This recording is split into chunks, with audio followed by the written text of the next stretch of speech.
Welcome into Giants Postgame Live, brought to you by Hackensack Meridian Health. Keep getting better. My name is Madelyn Burke, alongside the Super Bowl champions, Shaun O'Hara, Super Bowl champion Amani, Toomer.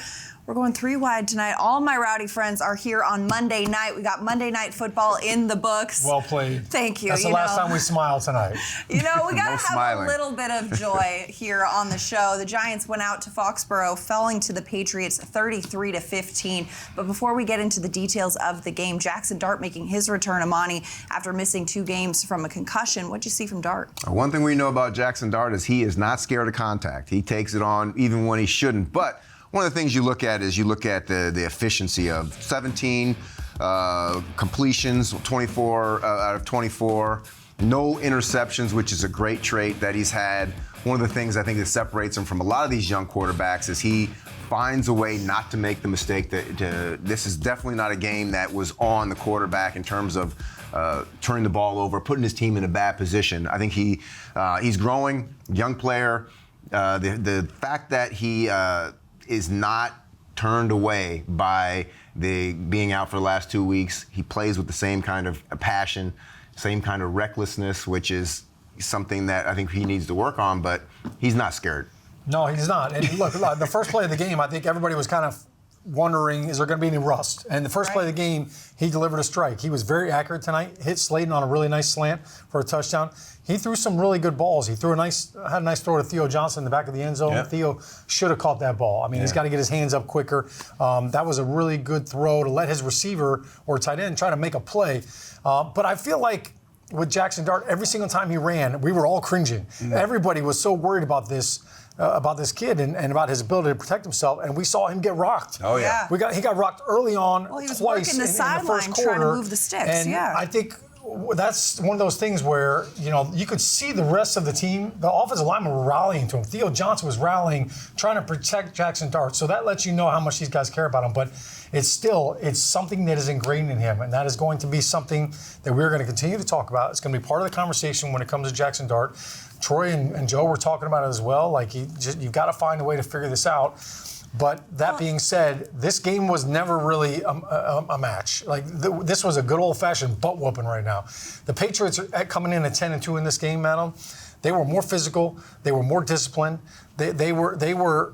It felt like a step ahead of the Giants all night long, and you could tell when Jackson Dart got hit a couple times, the Giants tried to flex on him. The Patriots just kind of slammed the door shut. They were clearly the more physical team. They were the better team, and it showed on every phase: offense, defense, and special teams. Yeah, a very physical team right there, too. And you mentioned the physicality with what we saw with Jackson Dart kind of running, especially that hit he took on the sideline there.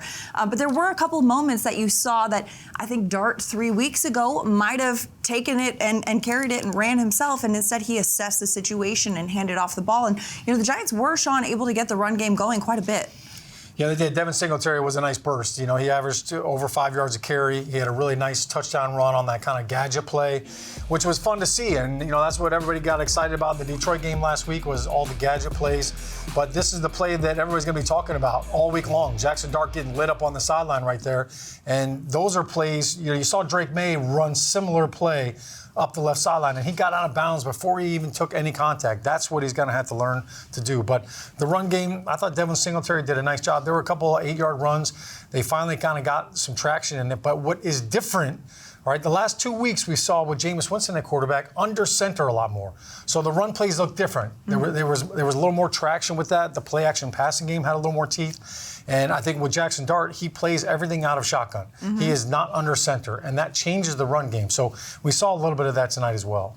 Yeah, and that run game getting going, and even though it was like a vintage NFC 3 yards in a cloud of dust at a time, too, it did kind of get things moving at times for this Giants offense. Yeah, I mean, I think that the offense, they didn't they weren't on the field enough. I didn't think they had enough plays because the drives didn't end up. They were on third down. They were 4 of 11. Yeah. That's not giving yourself an opportunity to really show what the offense can do. I don't even think they got through half their play sheet because of the fact that, you're not extending drives, getting more plays. But I felt like when I was watching this game that the Giants were, they had the fight, but I felt like the way that you tell how a team is more prepared is the special teams. Those are the areas where when you're looking at the punt return, the kick return touchdown, how physical they were knocking the ball out of, causing the turnover on the kickoff. Those are the types of plays that change games, and this is a team that we know is not going to give the game up. They're going to make the other team win the game, and that's exactly what makes this Patriots team so difficult to beat. Some pivotal special teams moments that the Giants would like to have back, but before we get into that, we got to send it out to the field because there was a lot of physicality. We talked about this in this game. Howard Cross was on the field. He is out standing by with Paul Dottino, the two of them breaking this one down. What did you guys see from the physicality? Right you are, Madelyn. There's no doubt from the very get-go, the New England Patriots came out with a capital A of aggression. In fact, I thought some very borderline hits during the first half of this game. We saw Christian Ellis with a helmet hit on Jackson Dart. We saw also one on Gunnar Olszewski, which actually knocked him out of the game. We also saw Jalen Hawkins do a hit that went to the helmet of Theo Johnson. He got penalized for that one. It was nasty out there, Howard. Oh, no, it was nasty. I tell you what, Brable is a hard-nosed coach. He teaches his guys to be aggressive the entire time. Yes, the hits are really aggressive. Yes, they were high. I don't fault them for hitting hard. I fault them for the placement. The helmet hits aren't the best things to be doing. But as far as being aggressive, you see the difference in two teams. You see a 10-2 team and a 2-10 team playing against each other, and that's what it looks like. One quick note from the sideline: could you tell that Jackson Dart did a better job of protecting himself, at least when he tried to run around from the pocket? 100%. You saw Jackson Dart not take a lot of hits. You saw Jackson Dart go down early in the backfield instead of going out and trying to take guys on and causing contact. He went down the backfield a couple times when he had, usually on those plays, he would try to run down the field. Well, that certainly will be a better thing for the Giants going forward, because availability is certainly the best asset that Jackson Dart could have for the Giants moving forward. Let's go back to the warmer studio in East Rutherford. Thanks so much, Paul Dottino, Howard Cross. Hopefully they get inside and warm up pretty soon after that one. 33-15 is the final score in Foxborough. The Giants fall to the New England Patriots. We're going to continue to break this one down, but first I want to remind you all that guests of our postgame show receive a gift certificate to Ben & Jack's, located on 44th Street in Manhattan. From the celebrated porterhouse to finer seafood, Ben & Jack's will surpass your expectations of what a steakhouse should be. We've got much more to come here on Giants Postgame Live, brought to you by Hackensack Meridian Health. Interim head coach Mike Kafka to the podium after the break.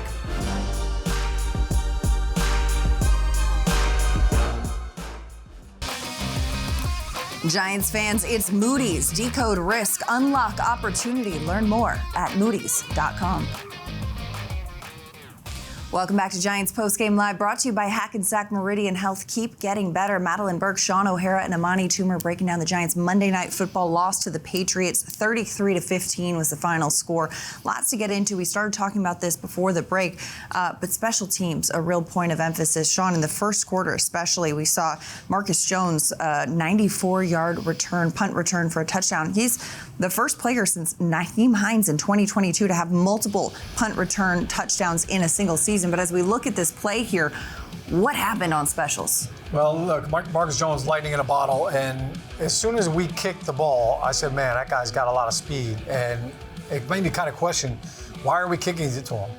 And then even after he scored that touchdown, we kicked the ball again to him, and you want to kick the ball out of bounds when you have a dangerous returner like that, but clearly his speed, they got out leveraged, and that's one of those flip the field, kind of plays, and all of a sudden now you're down 10-0. It changes everything you want to do offensively. So special teams, that was huge. The missed field goal was huge, and then of course the turnover when Gunnar Olszewski got rocked and ended up fumbling the ball as well. So rough day for the special teams unit, which has been pretty solid all season long. Yeah. But that right there, I mean, that's a gut punch. To give up a punt return for a touchdown like that, that really flips the script. And you mentioned Gunnar Olszewski. He got hit in the helmet so hard the N of the NY was broken off of his helmet, left the game with a concussion. Hopefully he is recovering soon. But Toom, you spent a lot of time doing returns in early in your career. Mm-hmm. What was the key to what was working for the Patriots in that regard? Well, one of the things is when you're a punt returner, whenever you watch a game from now on, if a punt returner catches the ball and his first two steps are right up the field with nobody in front of him, It's going to be a big return. Depending on how fast he is going to be a touchdown or is going to be a 30, 40-yard gain. You have to be around the returner. That's on the gunners. That's on the whole kickoff cover team, kick return cover team, because that is just too much area, especially for a guy with the speed that the number 24 for the Patriots had. Yeah, the coaching point is make him go lateral initially, right? Make him be in the picture. Right? Yeah. If somebody catches the ball and they run right up the field, just the fact that you're coming down, the coverage team is coming down and you're going directly up the field, that messes up all the angles for them to try and catch you on the back end. So it's a very tough thing. And as soon as the returner caught the ball, I said to the people who were watching the game, I'm like, man, that's going to be a great return because he went up the field right away with no disruption. All gas pedal. All gas, no brakes. For more on this one, though, let's send it down to interim head coach Mike Kafka, who's now addressing the media. Jackson, when he's ready. Guys, we're doing. Go for it.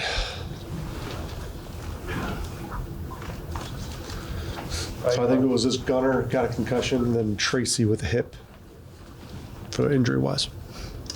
On the hit with Jackson, I know you talked about it, but what can you do to impress upon him, the value of his own health? Listen, Jackson's an aggressive football player. He's on the sideline, he's trying to get himself out of bounds, takes a hit. He bounced up. He's a tough kid. Do you like the decision to compete for that extra yard or two or whatever, or do you prefer to see him step out of bounds? Yeah, obviously don't want him to take any hits that are unnecessary, but he was working his way out of bounds. Sorry, you can go, Jordan. How do you think he did overall protecting himself? Yeah, Jackson did a nice job. He slid a couple times for us. Did everything we asked him to do. Mike, why was Abdul not out there the first couple series? That was a coach's decision, my decision. Why'd you make that decision? Just based on how we went during the week. Just that was the decision I wanted to make. Another disciplinary reason? No, it was just my decision to not play him. There was a report that he was missed part of or all of a team event. Is that true? No, it was just strictly my decision. How concerning is it now? This is the second time in 3 weeks he's had to be benched in this way. Yeah, it's unfortunate, but that's the way we kind of work with it this week. Mike, I imagine that when you benched him the first time, you hoped that the message would get through. So the fact that this now 2 weeks later, it's the same exact thing again. Or something similar again. I would just say we have great communication, and he's one of my favorite players on the team, and that was one thing that we talked about, and it was my decision to not play him this week. Why did it happen again? This is one of the things that I decided to do. What do you mean that's one of the things you talked about? Well, just like I talk with Abdul, I talk with all our players, and I talked with Abdul about this week, and decided to not play him for the first two series. But all your being players on aren't. time still a problem. Has that been a constant problem?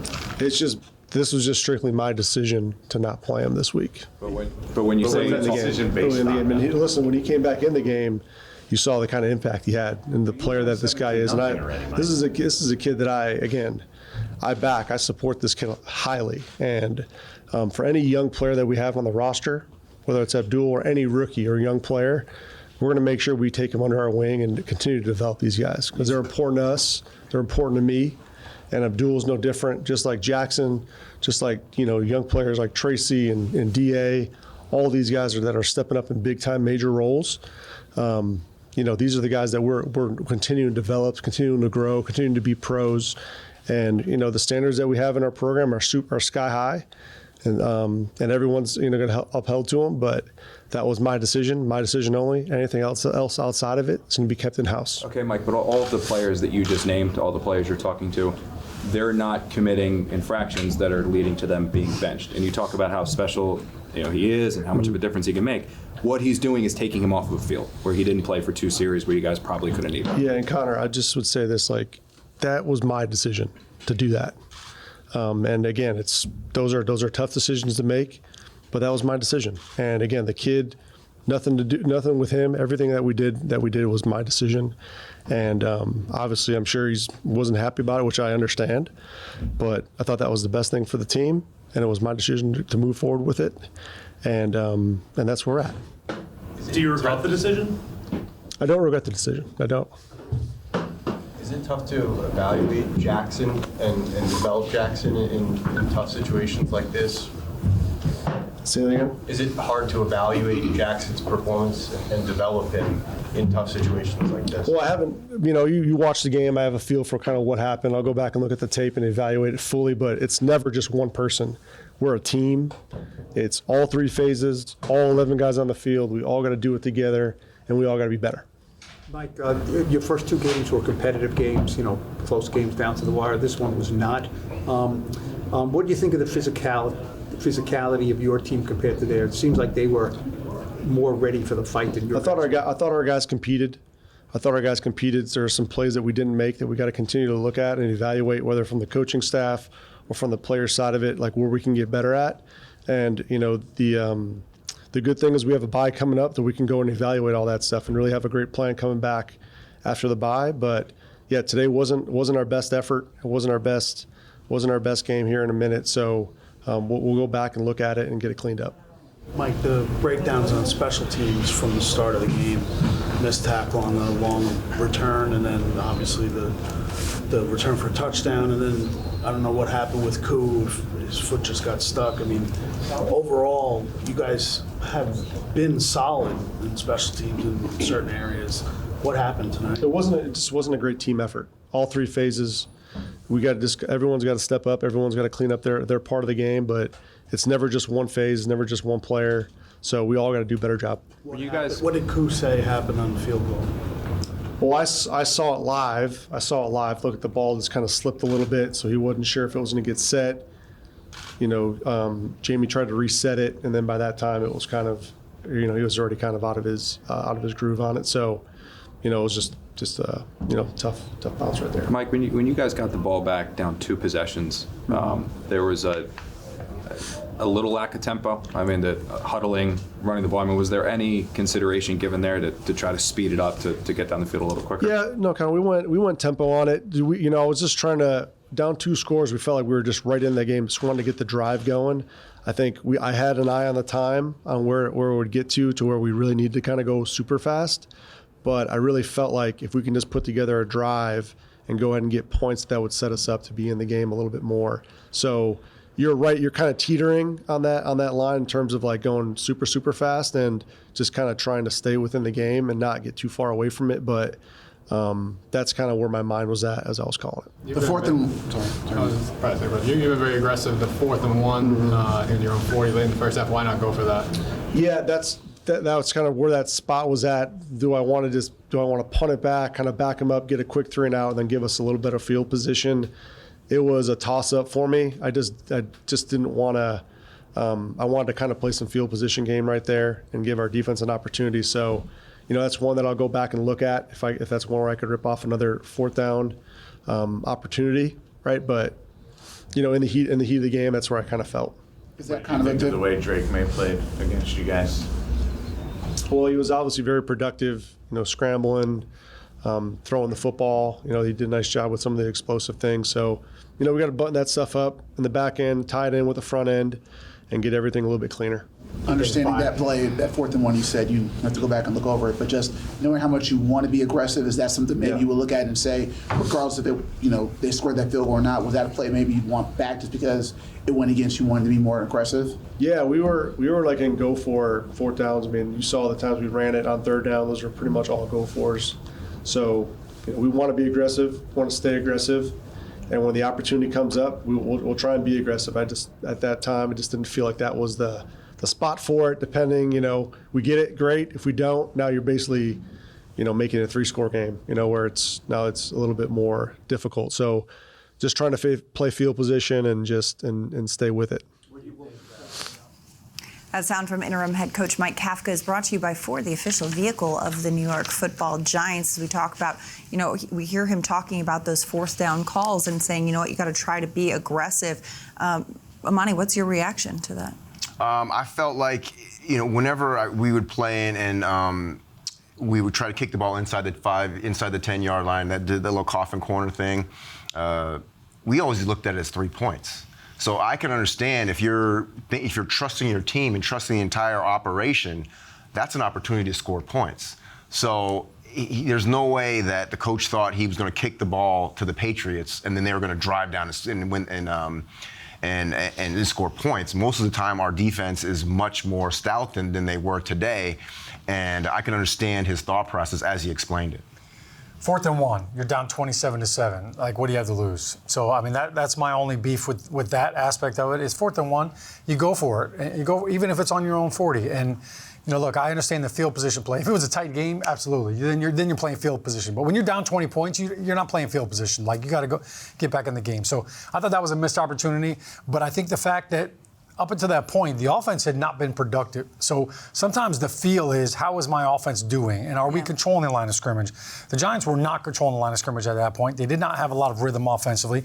And, you know, the week before against Detroit, when you have an offense, 500 yards of offense, now you're a little bit more inclined to go for it when you know your offense is productive, you're in rhythm. So I'm sure those are all factors, but yeah, I get playing the personnel on the field, but Toomer, I see you kind of shaking your head in disagreement there. Yeah, because it's like, you know, the game has there's a lot of time left in the game. You know, you have a whole nother half. You want to kind of, you don't want to give them another short field. What if you don't give them the shorter field? Then they're going to score. Their percentages of scoring is going to go up. I'm not for this new age of going for 4th down all the time. Sometimes you punt the ball and let your defense play. And the strength of this team through the season has been their defense. So I would play to my defense a little bit more. Yeah, and they punted and ended up giving up a field goal anyways. Potato, tomato, right? That's the way the cookie crumbles. All right, we're going to continue to break this one down. 33-15 is the final on Monday Night Football in favor of the New England Patriots. Giants fans, download the all-new Giants mobile app for breaking news and exclusive videos updated with a brand new layout, plus the Giants Shorts feed and the Pocket Game Day Ticket Holders Hub. Download it for free at the App Store or Google Play. More to come here on Giants Postgame Live after the break.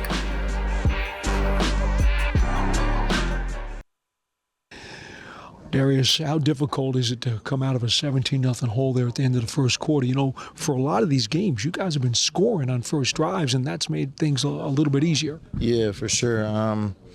Definitely didn't start tonight as fast as we have recently, but, you know, obviously that's irrelevant. You know, you got to get it going and find a way to get points on the board. All right, let's talk about your touchdown for a second. First one you had now since, I guess it was the Colts game, second to last game last season.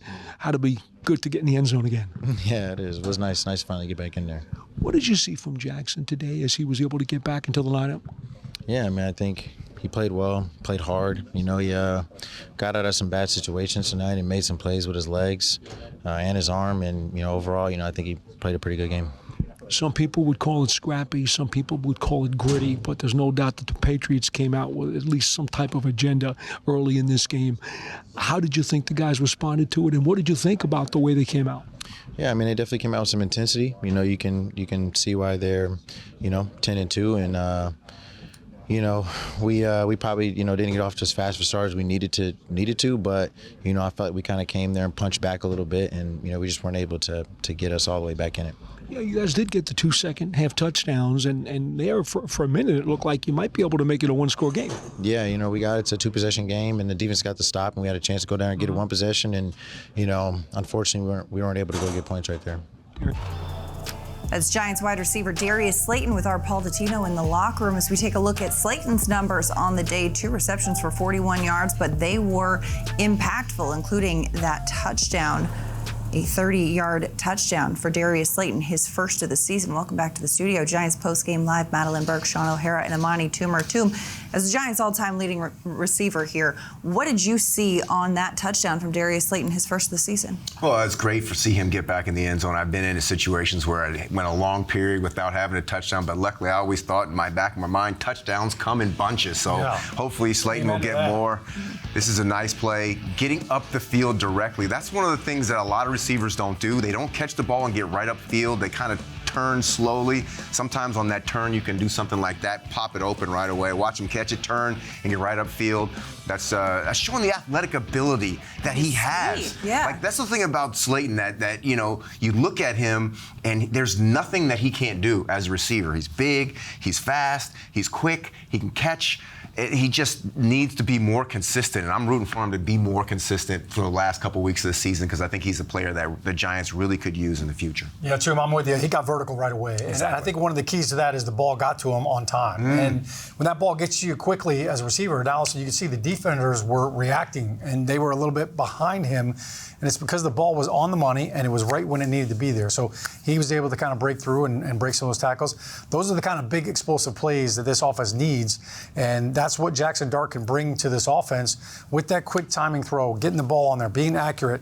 And anytime you get down there near the red zone, anytime a receiver gets the ball, he's thirsty, right? I mean, he sees that end zone, he's like, I'm going for it. So great play by Slayton. You know, just not enough chances. And I think give credit to the Patriots defense because, you know, look, they do a good job.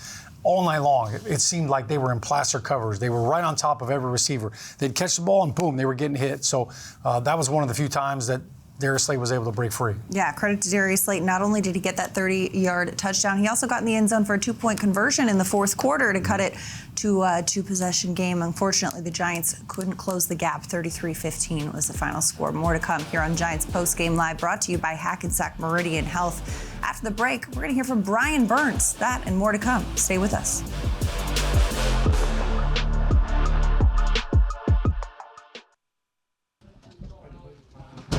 Sorry if you were asked this. What was going through your mind on the bench at halftime? Just what transpired. I usually sit on the bench after everybody leaves. I just sat a little bit longer today. Just how quick they got up on us. You know, like I said, they executed well on all three phases, better than we did, and that's kind of just what was going through my head, just how we can be better, get back in the game. Brian, I know you mentioned that you think the message got through. Abdul, he's not the only rookie on this team, but he is the only one that's been benched now twice in the last 3 weeks. So I guess big picture question, why? Why do you think this keeps happening as one of the leaders on this team, so who gets to know him and sees him quite often, and certainly more than we do? I think it's just an honest mistake. You know, he's human. He makes mistakes. You know, at the end of the day, he does have to be a pro, and he does have to, you know, take accountability, which he did for what happened. But I'm just trying to help him be the best he can and try to help him through his rookie campaign. That's all. Brian, We'll take a couple more. You were a rookie once. Yeah. Did you have problems adjusting to the life and the rules and the regulations? Do you remember back to that? You know, some guys do, some guys don't. It seems like he is. I think everybody go through, you know, rookie pains when you just now get into the league. Everybody has different challenges. I had mine. You know, he's dealing with his. As long as he takes accountability and, you know, take it like a man, then, I mean, I can't, you know, we're human. We all make mistakes, so. That sound from Brian Burns, brought to you by Ford, the official vehicle of the New York Giants, as we take a look at his stats from the day.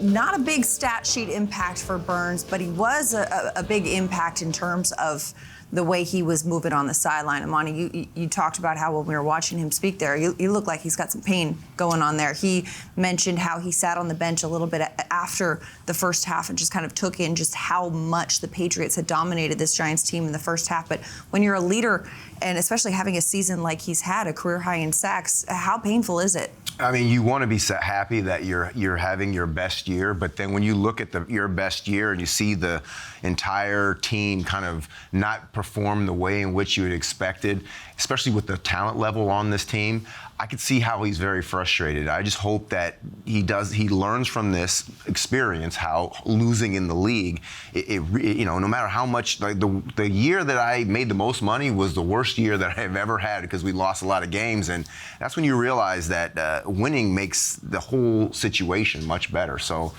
I hope he can get over this, get out of this mentally. unscathed so that next season he can come back and play at a high level like he's playing again this year. Yeah, look, Burns, on a macro level, he's having a good season. Tonight, the production, the lack of, therefore, was surprising because the Patriots were without their starting left tackle. Will Campbell hurt. He's on IR. The left tackle, Love, it was making his first start in the NFL. So I thought there would be more impactful plays from Brian Burns. Now, give the Patriots credit. They chipped. They helped out the guy. They weren't going to put him one-on-one with Brian Burns the entire night. But I think what Brian Burns is learning is that the position that he's in as a veteran player on this team, one of the highest paid players on the team, you've got to rise everybody else up too. Like you've got to bring everybody else up to that accountability factor. And I think, you could tell in his voice he's disappointed, but by no means is he discouraged. I think he understands the talent that they have there. And there's things that are fixable and that are correctable. So those are all things to try to get better at. Right. But look, when you're a young player in the league, you're kind of focused on yourself. The more veteran that you are, the more you have to start helping other people out and start getting everybody on board and saying, look, this is the way we do things, and you either get in or you get out. Right. And I think that's what I think the Giants are leaning on Brian Burns for, as well as Bobby Okereke and some of the veteran players on that side of the ball. And helping other people out, too. You hear Brian Burns getting a lot of questions about Abdul Carter, the rookie who was held out the first two series of the game, the first quarter. Mike Kafka talked about it earlier, also fielding quite a few questions about that, saying it was a coach's decision. But let's send it down to the locker room to hear from the rookie Abdul Carter. Yeah, I let my team down today. First two drives I was out. They scored 17 points. I take responsibility for that. I got to be out there. I got to do better. Do you feel the message got through? Yeah. This has not happened before, Mike Kafka. He's the coach. So is there anything happening since he's been the head coach that you're not doing, or has this been happening? No, it's not him. It's me. It's not him. You said it got through this time. What's different this time as opposed to the first time, or why it got through? I won't say it's something different. It's just like, I just got to be better. As simple as that. What's that feeling when you're sitting on the bench or just standing on the sidelines watching your teammates play? It's sickening. Sick to my stomach. You address your teammates and, tell them you're disappointed. Yeah, they know. They know how I feel. They know where I stand. Like I said, I let them down today. When did you find out you weren't going to play the first quarter? I've been there earlier this week. How difficult have these last few weeks been for you? It hasn't been the best, but like I said, I got to keep moving on, keep persevering. I've been through worse things, so like I said, I'll be all right. Off the field, has the acclimation been to the NFL a little bit more challenging than you expected? I guess you could say that, but I'm not going to use that as an excuse. Like I said, I got to be better. I got to take pride in what I do, be where I have to be at. Simple as that. Thanks, Joe. That's Giants rookie Abdul Carter, who says he was sick to his stomach as he was held out for the first quarter, the first two defensive drives of the game. Said he let his teammates down today, but has to do better. We've got more to come here on Giants Postgame Live, brought to you by Hackensack Meridian Health. Keep getting better. After the break, quarterback Jackson Dart to the podium.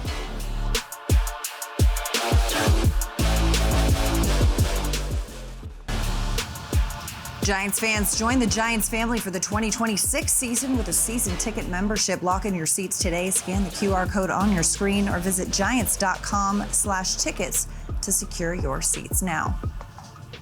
Welcome back to Giants Postgame Live, brought to you by Hackensack Meridian Health. Keep getting better. The Giants fell to the Patriots 33-15 on Monday Night Football, but quarterback Jackson Dart made his first start after missing the last two games with a concussion. Let's send it down to the locker room to hear from the quarterback. How would you assess your performance in this one? Not good enough because we lost. Jackson, could you take us through the hit and what happened on that play? You were running to the sidelines. Just what did you see? What happened there? Scrambling out of the pocket, trying to get the first down, and got me a good hit. It sounds like a broken record, Jackson, just asking you about the hits and taking them and protecting yourself and things like that. Is there anything you would have done different on that one? No. Look, I understand the question, but this is football. I'm gonna get hit if I'm in the pocket or outside the pocket. I feel like I've played this way my whole entire life. It shouldn't be any shocker to anybody if you've followed along with my career. And we're not playing soccer out here. Like, you're gonna get hit, things happen. It's just part of the game. It seemed after that play, there were some times you could have run and maybe you didn't run as much until Tracy got hurt. Was that kind of your thought process on some of those plays where maybe you just didn't want to move and just kind of, go with a different idea? Not really sure what plays you're talking about specifically. I think there were some, well, I'll ask you were there times when you thought about running and maybe thought, hey, after that hit, maybe not run this time? No, it didn't hurt, so that didn't play any thought in my mind. Do you think taking that aggressiveness away from you would take you away from your game? Absolutely. Like I said, I played like this my whole life. Like, you can turn on my high school tape, you can turn on my college tape. Like, it's not like a shocker to anybody. Like, it's how I've played. It felt like if you just watch the game, like, I did slide. I did avoid a lot of hits. So, just, like, you're going to get hit. It's football. This may come off as a dumb question, Jackson, but when you're playing in high school, when you're playing in college, the competition is a little bit different. The size, the speed, the physicality is a little bit different, where maybe those hits here are a little different than the hits you would have been taking in high school, so you feel them a little bit different. Does that factor in at all, or not? I mean, my body feels good. I got knocked out of a game against Chicago on a fluke play. Like, you watch the hit, I lose control of the ball, and I don't brace myself because I'm trying to recatch the ball. It's not because of the hit. It's just because I lost the ball. So, I mean, just like any other league, like, you take new steps. There's bigger, faster players. But, like, my body feels good. So, I'm going to play aggressive. I feel like if I just turn into a complete pocket passer, that's just not how I want to play the game. I feel like there's an advantage to me using my legs. So, yeah. Jackson, is there a part of your game? That's Giants quarterback Jackson Dart as we take a look at his stats from Monday Night Football. He said his body feels good and saying, you know what, he wants to continue to play the way he's played his whole life, understanding football is a physical game. He threw for 139 yards, a touchdown, no interceptions, also adding 4 rush attempts for 20 yards on the ground. More to come here on Giants Postgame Live, brought to you by Hackensack Meridian Health. Keep getting better. We've got tight end Theo Johnson after the break.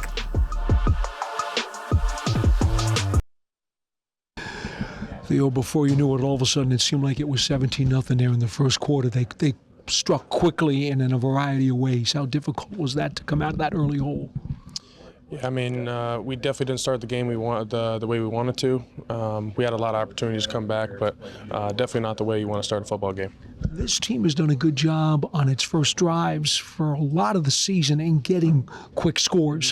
What wasn't working right that was disjointed, that did not allow you to get an early score? Yeah, I think they had a good plan for us coming out. I think we just got to do a better job of executing the plays that were called. But I think they had a good plan for us. You were one of the players who wound up taking a helmet hit.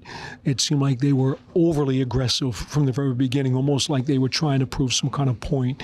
When stuff is borderline like that, how does that impact how you're going to play the game? I mean, every single time you put your helmet on, you're expecting to play a physical brand of football. That's how we do things here. So we kind of knew that going into it. That's kind of what they try and hang their hat on. I think we need to do a better job of combating that. When you look at Jackson today, it was his first game back after being in the protocol for a couple of weeks. What did you see from him in terms of his confidence, his demeanor in the huddle at the line of scrimmage? How did he look to you? Yeah, I mean, he looked like the same confident, young kid we've seen all season. I thought he did a great job today. Just got to keep building across the board. Appreciate your time, Theo. Thank you. That's Giants tight end Theo Johnson with our Paul Dottino. Welcome back to Giants Postgame Live, brought to you by Hackensack Meridian Health. Madelyn, Burke, Shaun, and Amani, Toomer breaking this one down. There were a couple of moments where Theo came up big for Jackson Dart in this one, but there was one early on in the game where the Giants had an opportunity to cut it to 17-14. Dart looked for Theo in the end zone. They couldn't quite connect. What did you see on that play? Well, I felt like there was an opportunity there to use a little technique and kind of shielding off of the defender because the defender was behind him, kind of catch the ball over his shoulder and use use his body to get between him and the ball and protect the throw a little bit more. But I mean, it's easy for me as watching it, but I know those things on the field happen really quickly. But that's the only thing I would say. I think it was a tough day. I felt like when Jackson got hit out of bounds and he went after the defender, I think that might have. That kind of emotional dump might possibly have affected the team and him for the rest of the game. I like the way he stood up for Jackson Dart, and look, it was a clean hit, it wasn't a penalty, but look, Theo was the first guy on the scene. Absolutely. And hey, that's my guy, I'm gonna stick up for him, got a penalty for it, but that opportunity, I think Theo was mad at himself that he didn't make that catch because I think he expected to make that catch. Jackson Dart trusted him. Hey, look, I'm going to put the ball in position for you to come down with it. I didn't feel like he got his hands up quick enough. And I don't know if the ball got there quicker than he thought, but that was a missed opportunity. But he did come back.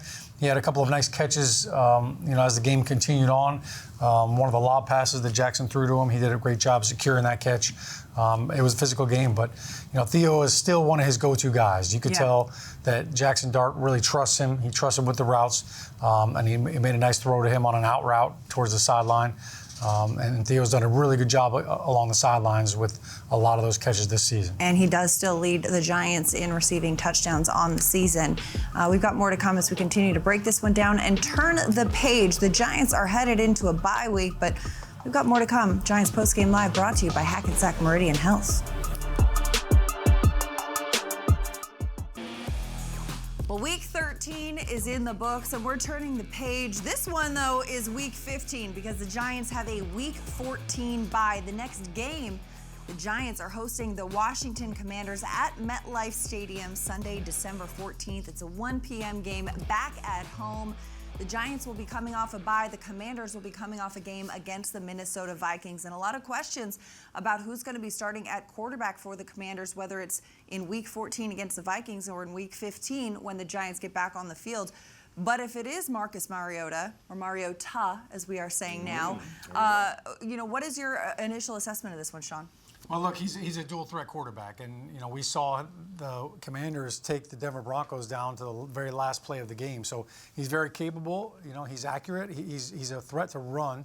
So very similar to Jayden Daniels, which is why they picked him up. But you can see what he's done in his stead, and he's filled in nicely for Jayden Daniels. So that'll be a tough handle for the defense. And whether it is Marcus Mariota or Jayden Daniels, the run game is going to be going. We've seen Chris Rodriguez Jr. getting to work, Amani. Yeah, he's been really productive in the limited time he's been in. I feel like this is a guy that the Giants are going to have to stop the run a lot better than they did today, giving up 100 and some yards, over 100 yards today. So I feel like this is an area where the Giants can improve, and hopefully they can figure something out in this bye week to try and solve up their defense. Bye week, a much-needed bye week. Week 14 bye week, a very late in the season one. How are you guys feeling? You ready to take a little exhale time? Yeah, go take a trip to Cancun, right? All right, we'll see. Players will be taking this time to get their bodies right for the home stretch of the season, and we will be back after the bye, just as we are every game for more Giants Post-Game Live, brought to you by Hackensack Meridian Health. Keep getting better. For the Super Bowl champion, Shaun O'Hara and Amani Toomer, I'm Madelyn Burke. We'll see you next time. Enjoy the bye.